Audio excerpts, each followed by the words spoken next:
Our channel लेखांकन। मैं रोहित राजौरिया आज आपका स्वागत करता हूं अपने इस चैनल पे एक बार फिर से। और आज हम लेकर आए एक नया टॉपिक जिसका नाम है बैंक रिकंसिलिएशन। देखिए, बैंक रिकंसिलिएशन जो मैंने यहाँ पर वर्ड लिखा है, सबसे पहले इस वर्ड का मतलब जानिए कि इस वर्ड का मतलब क्या है। रिकंसिलिएशन का मतलब होता है मिलान करना। मिलान किस चीज का करना? मिलान हम करेंगे तो कभी भी एक सिंगल चीज का तो कभी मिलान नहीं होगा ना। मिलान करने के लिए हमें दो या दो से ज्यादा चीजों की जरूरत पड़ेगी। हम दो या दो से ज्यादा चीजों का मिलान करेंगे आपस में। अब यहाँ पर बैंक रिकंसिलिएशन का हम मिलान किससे करेंगे, क्या मिलान करेंगे? तो देखिए, मैंने एक बैंक अकाउंट खुलवाया अपने बैंक में। मेरा बैंक मेरी सारी एंट्री को रिकॉर्ड करेगा। जो एंट्री आई और जो एंट्री गई, उन दोनों को मेरा बैंक प्रॉपर रिकॉर्ड करेगा।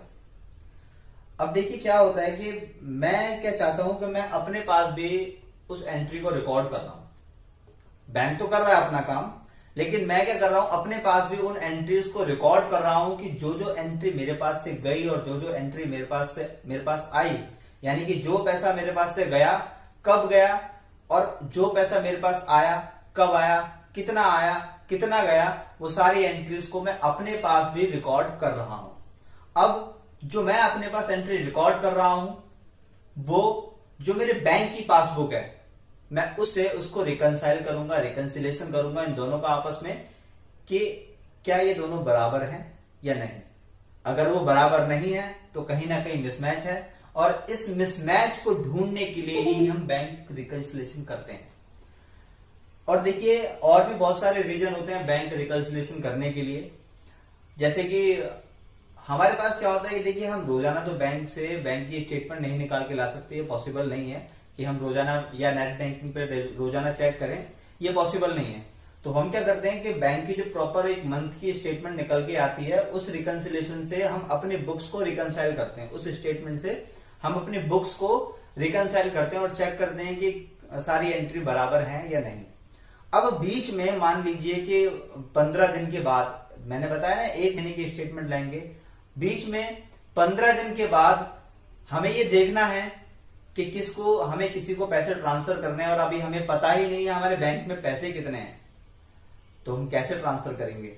मान लीजिए कि हमारे बैंक में उस वक्त 1 लाख रुपए पड़े हैं और हमें किसी को 1,50,000 रुपए देने हैं। अगर हम उसको 1,50,000 रुपए का चेक NEFT या RTGS करेंगे तो वो हमारा चेक बाउंस हो जाएगा। तो इन्हीं सब चीजों को देखने के लिए हम बैंक रिकंसिलिएशन करते हैं। तो आइए देखिए, आज मैं आपके सामने एक एग्जांपल लेके आया हूं बैंक रिकंसिलिएशन का। ये देखिए, bank reconciliation statement as on 30 जून 2020 30 जून 2020 को एक हमने स्टेटमेंट यहां पर बनाई है। एक ये मैंने कॉलम बनाया डेट का, एक पर्टिकुलर्स, प्लस आइटम्स और माइनस आइटम्स। डेट है 1 जून 2020।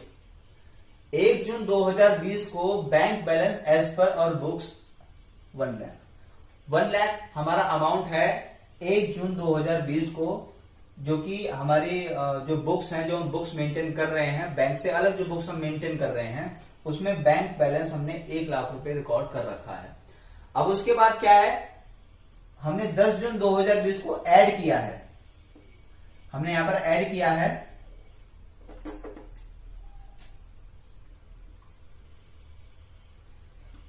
एक चेक रिसीव्ड बाय कस्टमर और डेटर 50,000।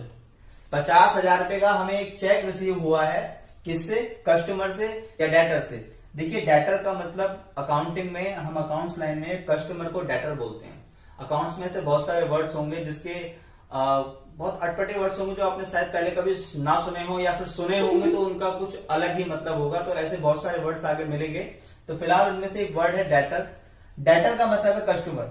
हमने जिसको सामान बेचा है, जिसको हमने सामान बेचा, उसने हमें एक चेक दिया 10 जून को 50,000 रुपए का। वो हमने उस बैलेंस में ऐड कर लिया। सिंपल सी बात है, जो हमारे बैंक में पैसा पड़ा हुआ है ऑलरेडी, उसके बाद कोई चेक हमारे पास आएगा, वो पैसा हमारे अकाउंट में आएगा तो वो ऐड किया जाएगा।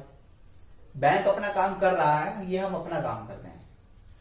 उसके बाद क्या है कि 20 जून 2020 को हमने लेस किया एक cheque issued to vendor creditor. एक क्रेडिटर को, यहां पर देखिए क्रेडिटर एक वर्ड आया है, जैसे डेबिटर एक वर्ड है जिसका मतलब कस्टमर, मैंने आपको बताया था कि जिसको हमने सामान बेचा था, इसी तरह से ये वर्ड है क्रेडिटर। हमने किसी से सामान खरीदा और उस खरीदे हुए सामान के बदले हमने कुछ पैसे दिए, वो हमने चेक के जरिए दिए। हमने एक चेक इश्यू किया है वेंडर को 30,000, वो मैंने नेगेटिव साइड में लिखा, ठीक है। 30,000 रुपए हमने वेंडर को दिए, नेगेटिव साइड लिखा, वो लेस हो जाएगा, हमने पैसे किसी को दिए तो लेस हो गए। अब देखिए टोटल मैंने किया यहां पर प्लस वाली साइड माइनस वाली साइड, दोनों का टोटल मैंने लिख लिया। अब हमें नेट बैलेंस निकालना है कि बैंक में बैलेंस कितना होगा। तो 30 जून 2020 को नेट बैंक बैलेंस मैंने निकाला, देखिए प्लस वाली साइड को लिया और माइनस वाली साइड को लिया। तो प्लस वाली साइड में से मैंने माइनस वाली साइड को 1,50,000 में से मैंने 30,000 को माइनस किया, तो 1,20,000 रुपए आज हमारे पास बैलेंस है। आज हमारे पास बैंक की पासबुक नहीं भी है तो भी हम किसी को पैसे देने के लिए इतना हमें पता है कि हमारे अकाउंट में कितने पैसे हैं, तो हम इस बैलेंस के अकॉर्डिंग आगे किसी को पैसे ट्रांसफर कर सकते हैं। और जब बैलेंस बैंक से हम स्टेटमेंट निकाल के लाएंगे, जब भी हमारे पास बैंक स्टेटमेंट हमारे हाथ में होगी तो हम उससे इसको रिकंसाइल करेंगे, क्या कोई एंट्री ऊपर या नीचे तो नहीं है। तो ये सारी चीजें हमने बैंक रिकंसिलिएशन स्टेटमेंट में समझनी होती है। तो ये था देखो हमारा बैंक रिकंसिलिएशन का एक एग्जांपल। इसी तरह से हम रिकंसिलिएशन को बहुत सारी जगह यूज कर सकते हैं, हर जगह रिकंसिलिएशन होता है, जैसे डेबिट और क्रेडिट का रिकंसिलिएशन, जीएसटी में रिकंसिलिएशन, ईएसआई, पीएफ, बहुत सारी जगह होती है जहां पर हम रिकंसिलिएशन करते हैं। मैं आपको एक एग्जांपल छोटा सा वर्बली और बता देता हूं। अगर मैंने किसी को, एक पर्सन को सामान कुछ बेचा, मैंने किसी को सामान बेचा तो मैंने अपनी बुक्स में उसको एंट्री किया सेल के नाम से, और जिस पर्सन ने वो सामान खरीदा उस पर्सन ने उसको अपने बुक्स में परचेज के नाम से एंट्री दिखाएगा, ऑब्वियसली बात है। तो हम उस बुक्स को भी आपस में मेंटेन कर सकते हैं, उस बुक्स को भी आपस में रिकंसाइल कर सकते हैं, ये चेक करने के लिए कि क्या दोनों का बैलेंस इक्वल आ रहा है या नहीं आ रहा। तो रिकंसिलिएशन का देखो यही एग्जांपल था। और भी देखो रिकंसिलिएशन को आगे हम और बड़ा एक्सपोज करेंगे आगे जाकर के, और बहुत सारी चीजें हम और बताएंगे आगे। तो ऐसे ही और इंटरेस्टिंग वीडियो को देखने के लिए सब्सक्राइब कीजिए हमारा चैनल लेखांकन और फॉलो कीजिए इंस्टाग्राम पर। Thank you so much.